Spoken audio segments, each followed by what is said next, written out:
유대인들은 사도 바울을 죽이러 갑니다. 죽이려 온 이유는 율법과 그리고 성전 해방죄 21장 27절 28절 그 이래가 거의 참에 아시아로부터 온 유대인들이 성전에서 바울을 보고 모든 무리를 충동하여 그를 붙들고 외치되 이스라엘 사람들아 도우라. 이 사람은 각처에서 우리 백성과 율법과 이곳은 어디를 말해요? 성전을 비방하여 모든 사람을 가르치는 자인데 헬라인을 데리고 성전에 들어가서 이 거룩한 곳을 더럽힌다. 그러니까 이 유대인들이 극도로 바울을 미워하고 증오해서 어떻게 해서든지 붙잡아 죽이려고 했던 것은 그 우리 백성과 율법과 성전에 대한 해방자라는 거예요. 그러나 바울은 지난주에 말씀했던 것처럼 하나님의 역사는 신비하고 비밀스럽고 아이러리한 내가 알고 내가 듣고 내가 보고 내가 이해하는 것이 전부 아니라는 그 믿음 안에 그 원수들을 향하여 부형들이여 하면서 자신을 변명하는 내용이 오늘 본문의 내용입니다. 그 변명의 내용은 나도 너희와 똑같은 율법을 존중하고 조상들의 하나님을 열심히 쫓는 자였다. 22장 2절 봅니다. 그들이 그가 히브리 말로 말함을 듣고 더욱 조용한지라 이어 이르되 나는 유대인으로 길리기아 다소에서 났고 이 성에서 자라 가말리엘 문화라는 것은 바리새인 중에서도 진 보수주의파로 통하는 헬렐 학파라고 그래요. 다시 말하면 하나의 어떤 그 성경학조라고 볼 수가 있습니다. 그런 데서 문화생으로 공부했고 우리 조상들이 율법의 엄한 교훈을 받았고 오늘 너희 모든 사람처럼 하나님께 대하여 내가 열심히 있었다. 내가 이 돌을 박해했다는 것은 그리스도를 박해하여 사람을 죽이기까지 하고 남녀를 결박하여 옥에 넘겼노니 이에 제사장들과 모든 장로들이 내 증인이라. 또 내가 그들에게서 다메섹 형제들에게 가는 공문을 받아가지고 거기 있는 자들로 결박하여 예루살렘으로 끌어다가 형벌받게 하려고 가더니 이제 6절 이하는 결국 그 다메섹에서 예수 믿는 자들을 잡아 죽이고 옥에 가두려고 하는 그 과정 속에 사울아 사울아 누굽니까? 네가 핍박하는 예수다. 그러므로 말미암아 이 사도 바울이 완전히 변했다는 것을 변명하고 있는 거예요. 그러면 유대인들이 바울을 향한 분노는 철저하게 유대인들은 선민의식을 가지고 있었잖아요. 그 말은 뭐예요? 우리만 구원받았다는 거예요. 우리만 율법을 가지고 있다는 거예요. 우리만 성전을 가지고 있다는 거예요.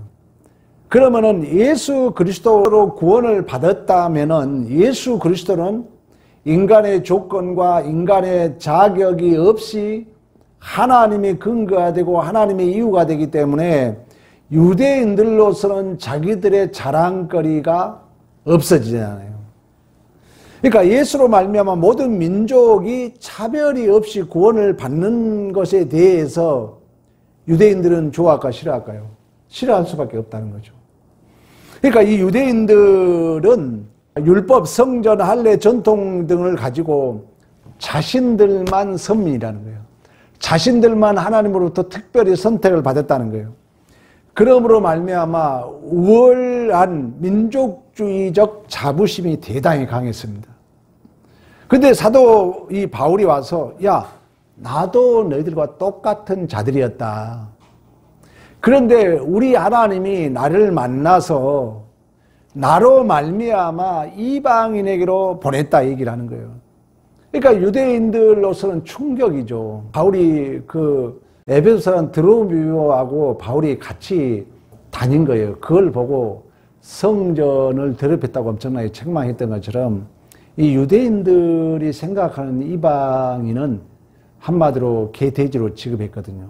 포로 기한에서 성전을 지을 때 사마리아인들을 끼워주지 않잖아요. 그래가지고 사마리아인 도비야와 산발렛이 그 성벽 재건할 때 방해하거든요.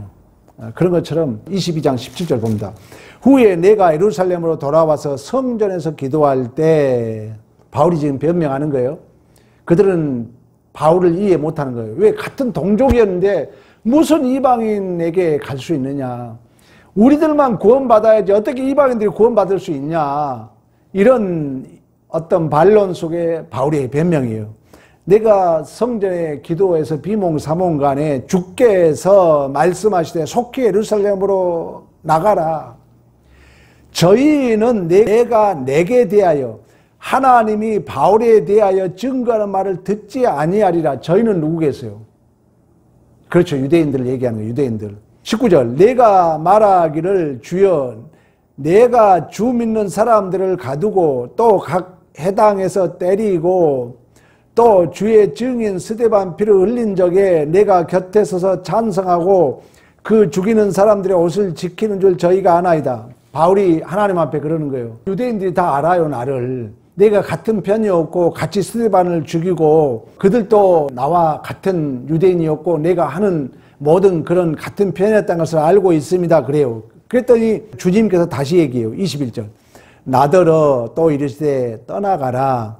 내가 너를 멀리 이방인계로 보내리라 하셨느니라. 그러니까 이 유대인들은 지금 이해가 안 가는 거예요. 감히 하나님이 이방인들에게도 구원이 있다? 바울을 하나님이 이방인들에게 보냈다? 그러면 자기들의 우월주의가 무너지잖아요. 우리만 구원받았다는 선민의식이 무너지잖아요. 그러므로 말미암아 이 유대인들의 반응이 22절 봅니다. 22장 22절. 이 말한 것 같지. 그러니까 21절에 그 얘기하자면 하나님이 나를 멀리 이방인으로 보냈다.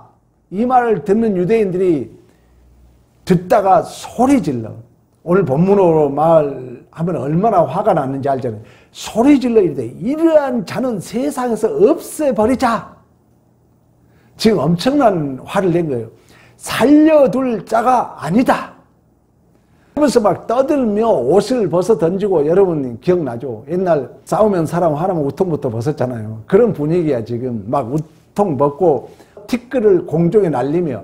그러니까 그 분위기 알겠죠? 자신들과 같은 전통 정체성의 근거였던 아브라함의 하나님, 이삭의 하나님, 야곱의 하나님이 자신들을 버리고 이방인에게로 바울을 보냈다는 것은 그동안 자신들이 자랑으로 여겼던 율법, 성전 할례, 이 모든 것이 부인됨으로 참을 수가 없었던 것입니다.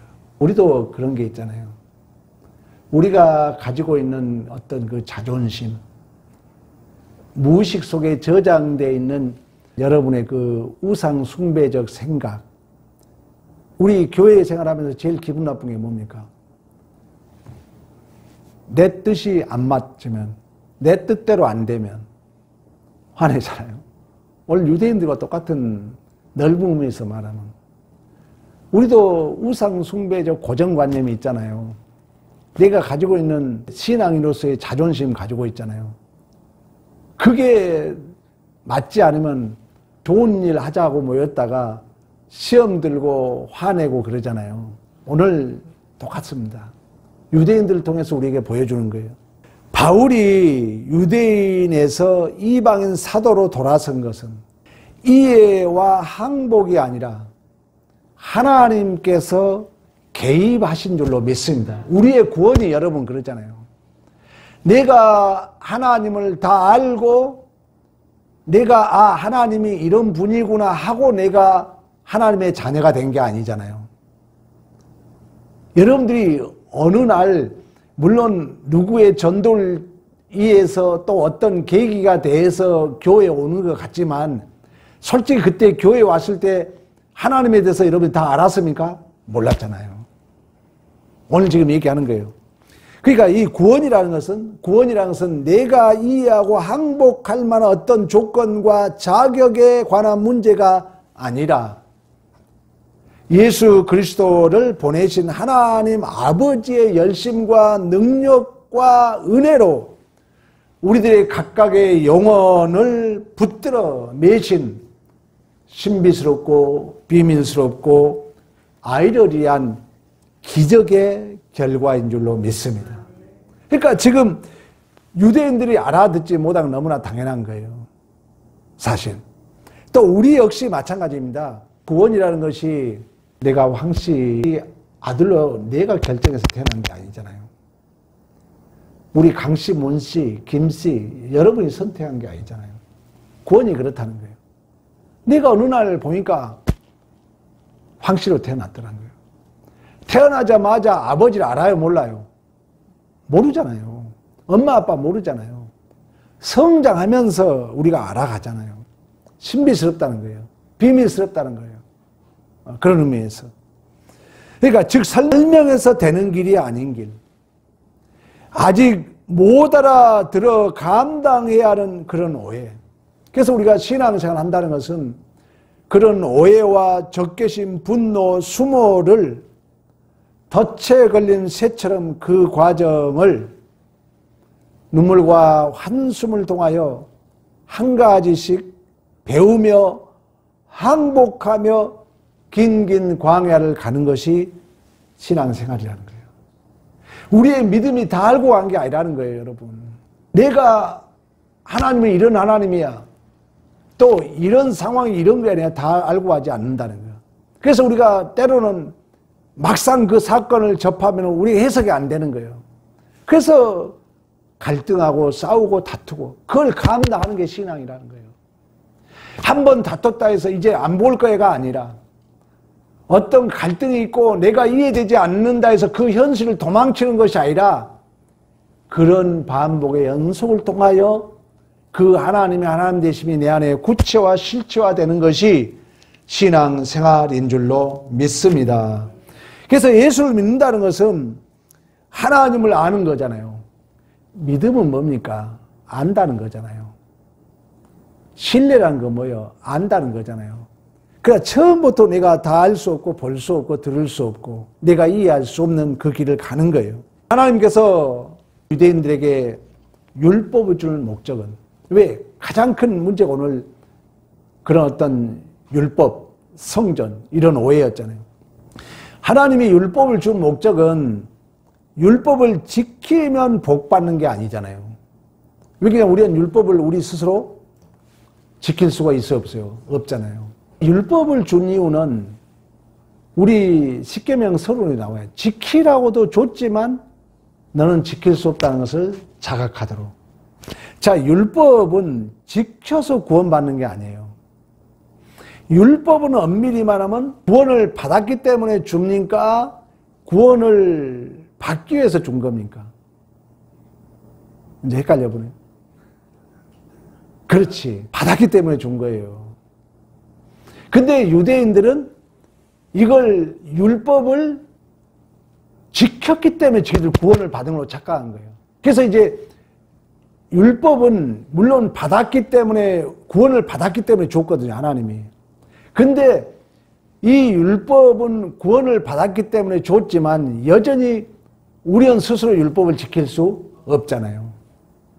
그래서 이 율법을 통해서 누구를 붙들도록? 예수 붙들도록. 근데 유대인들은 이걸 잘못 착각한 거죠.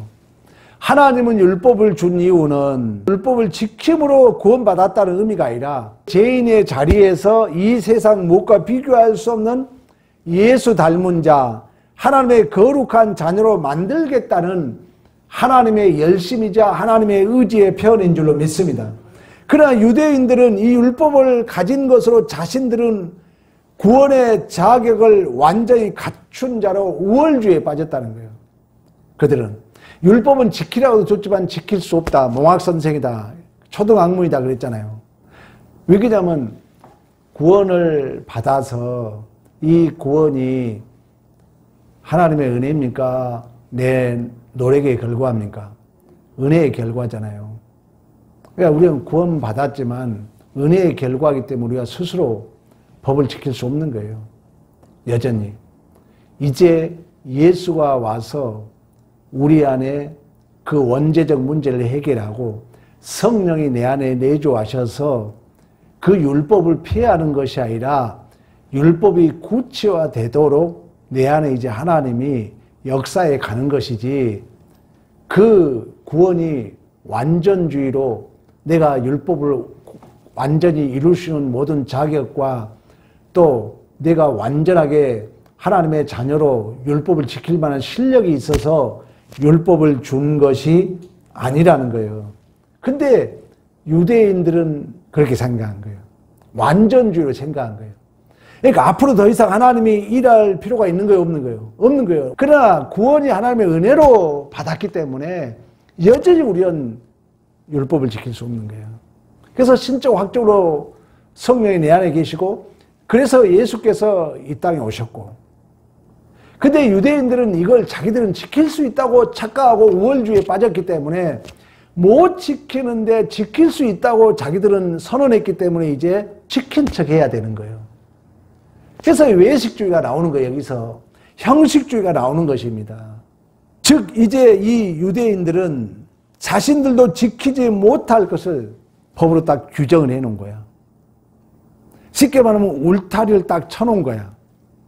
그럼 내가 울타리를 딱 치는 순간 선을 그었다는 건 뭐예요? 안과 밖을 차별하는, 구별한다는 거예요. 그러니까 유대인들은 지킬 수 없는 율법을 딱 쳐놓고 안과 밖을 구별하는 거예요. 그래서 오직 이 율법 안에 있는 자만 구원받은 걸로. 이방인들은 상상을 초월할 정도로, 계측할 정도로 자기들도 지키지 못하면서 이 율법이랑 울타리를 딱 쳐놓고 차별화, 우월감, 그래가지고 정말 기독교의 중요한 사랑, 용서, 기다림, 이거 다 무시하는 거예요. 왜? 율법이 모든 것의 기준이니까. 근데 이 율법은 우리도 온전히 지킬 수 없고 유대인도 온전히 지킬 수 없는 거예요. 근데 이 율법이 자기들의 모든 게 기준이 되는 거예요. 율법으로 우리 예를 들면 사랑은 눈물의 씨앗이라고 딱 울타리 쳐버리면은 사랑 때문에 힘들어하고 아파하는 사람 다 틀리잖아요. 유대인들의 사고가 그렇다는 거예요. 우리도 그런 신앙의 오류에 빠질 수 있다는, 율법주의가 그렇다는 거예요. 율법주의가. 그래서 이 율법을 온전히 울타리를 쳐놓고 차별할 뿐이지 하나님의 계시와 하나님의 일하심과 하나님의 약속의 내용과 그 성취에 대해서는 관심이 없는 거예요. 그러나 하나님은 죄인을 구원하기 위하여 온 인류를 향하여 그 영광과 거룩하심과 자비하심과 국률하심과 그 하나님의 의지와 사랑과 은혜의 능력의 최종적 계시자로 그 아들을 보내신 줄로 믿습니다. 그러나 유대인들은 오직 울타리를 쳐놓고, 이 울타리가 기준이니까, 율법이 기준이니까, 옳았다 틀렸다가 기준이기 때문에 이것만 따지고 있는 거예요. 예수도 필요 없는 거예요. 하나님도 필요 없어. 왜? 율법이 기준이니까. 근데 예수가 와서 뭐랍니까? 야, 율법이 기준이 아니다. 너희들이 가지고 있는 성정이 기준이 아니다. 누가 기준이다? 내가 기준이다. 예수가 진리다. 예수가 부활이다. 예수가 생명이다. 나로 말미암은 자로 아버지께로 갈 자 없다. 그러면 자기들이 가지고 있는 그동안 기득권, 우월주의, 민족주의, 이게 다 무너져야 되잖아요. 그래서 예수를 죽이려고 하는 거예요. 우리는 또 의원중에 신앙생활에 그럴 수 있다는 거예요. 우리의 울타리 탁 쳐놓고 이걸 전부로 알고, 이게 무너지면 견디지 못하죠. 여러분 가만히 봐봐요. 오늘 유대인들 통해서 우리가 배울 수 있는 내용들입니다. 이 옳고 그름, 윤리도덕주의는 어떤 목사님이 그런 얘기를 해요. 은혜를 방해하는 최고의 교회에서 조심할 게 윤리도덕주의라고 그래요. 그 말은 뭐냐면은, 윤리도덕주의 최고의 그 왕자의 자리는 누가 앉아 있는 거예요? 내가 앉아 있다는 거예요. 내가. 자, 우리가 어떤 문제에 대해서 옳고 그름을 따지고 윤리도덕을 따지잖아요. 근데 이 윤리도덕은 그러면 내가 윤리도덕을 따지려면 모든 부분에 내가 완벽해야 되거든요. 한 부분만 내가 옳고 그름을 따질 뿐이지 전체로 보면은 모순투성이거든요. 그런 것처럼 이 윤리도덕이 잘못하면은 그 왕자의 자리에 내가 앉을 수 있다는 거예요. 그래서 어느 학자는 교회 안에 은혜를 방해하는 가장 큰 적은 옳고 그름 윤리도덕주의라는 거예요. 이게 잘못하면은 기다리고 참고 용서해야 되고 사랑해야 되고 자비를 베풀어야 되고 긍휼을 베풀어야 될 그 하나님을 닮아야 할 모습을 다 흐트러 버린다는 거예요. 다 흐트러 버린다. 오늘 바로 유대인들의 모습이잖아요. 윤리도덕 때문에 하나님이 일을 해야 되고 하나님이 정말 우리를 사랑해서 이 인류를 구원하기 위하여 예수를 보내셨는데 예수마저도 부인하는,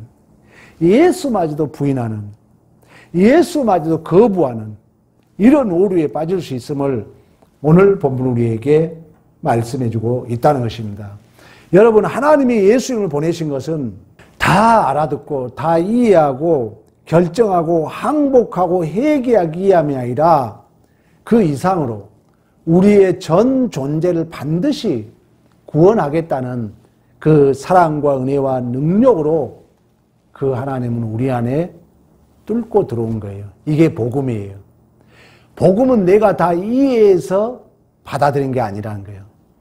어느 날 덫에 걸린 새처럼 그 하나님이, 그 복음이 내 안에 뚫고 들어와서 나를 실패함 없이 반드시 승리자로, 반드시 하나님의 자녀다운 자로 중단됨이 없이 완성하겠다는 것이 뭐라고요? 복음이라는 거예요, 복음. 그래서 오늘 본문에 바울이 고백했잖아요. 어느 날 나는 살기 등등해서 다메섹 도상을 가고 있었는데 예수님이 나는 이해하지 못했는데 예수님이 나를 만나서 나를 이렇게 변화시켰다. 그렇지, 이 복음이 옳다 그렇다 얘기 안 하잖아요, 바울은. 나는 하나님 때문에 변화받았을 뿐이다. 그러면 하나님 때문에 내가 변화받았다는 것은 당시의 유대인들이 가지고 있는 조건과 이유가 무너져야 되잖아요. 그래서 견디지 못하는 거예요. 그러나 우리가 히브리서를 믿음의 장이라 그러잖아요. 히브리서 11장에 가면 믿음으로 노아는 아직 보지 못한 일에 경고하심을 받아서 방주를 예비하고 그 가족을 구원한 줄로 믿습니다. 아브라함은 믿음으로 갈 바를 알지 못하지만 그가 나갔다고 말씀하고 있는 것처럼, 그런 의미에서 신자의 삶이라는 것은 이 세상 그 누구도 나를 안 알아줄 수 있습니다. 왜? 그들은 모르기 때문에. 그리고 설명할 수 없는 그 길을 하나님이 나를 이끄신다는 그 믿음 안에 우리는 그 길을 가고 있는 줄로 믿습니다. 그 하나님 되심이 신적 확증으로, 신적 보증으로 말씀과 함께 그 성령이 내 안에서 실패함 없이, 중단됨이 없이 반드시 우리를 승리자로 완성하실 줄로 믿습니다. 그 이끄심 앞에 우리는 요셉처럼 증인, 대리자, 주인공으로서 결단과 다짐이 있어야 된다는 거예요. 하나님이 당신들을 나를 팔려고 했지만 하나님이 당신들을 구원하기 위하여 하나님이 나를 이곳으로 보냈다. 이 믿음이 있을 때만 우리는 담대할 수 있다는 것입니다. 그때 이 바울도 이제 차차 알아보겠지만 베스도 앞에서, 벨릭스 앞에서, 아그리파 앞에서, 나중에는 로마 가이사 앞에서까지 그들이 알아듣지 못하고 이해하지 못한 복음을 전하는 일에 하나님의 손길이었다고 성경이 증언하고 있는 것처럼 기독교 신앙을 갖는다는 것은 모든 역사의 주인이 하나님이시고 하나님이 명령자이고 모든 주권이 하나님에게 있는 줄로 믿습니다. 여기 우리는 어떤 변명을 하면 안 돼요. 이유가 없는 거예요. 그래서 순종이라는 것은 변명이 없습니다.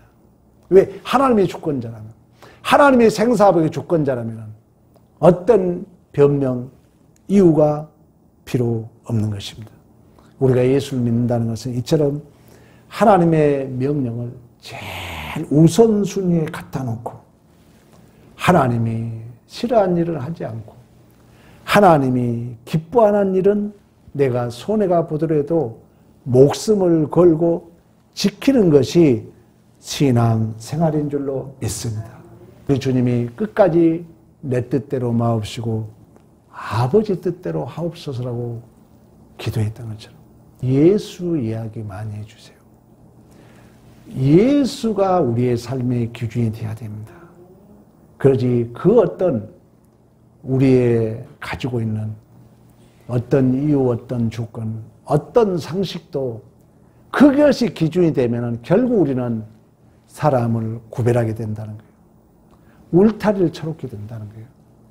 그러나 예수는 그 인간의 그 어떤 조건도 그 이유도 다 넘어서서 모든 자들을 수고하고 무거운 짐진 자들아 다 내게로 오라고 우리 주님은 지금도 양손을 벌려서 모든 사람들을 초청하고 있는 줄로 믿습니다. 오늘 말씀을 들으면서 혹이라도 우리 어떤 조건의 이유가 이 하나님의 초청 앞에 거부되고 있거나 방해하고 있지는 않는지를 다시 한번 기억하는 복 있는 시간 되기를 간절히 축원합니다.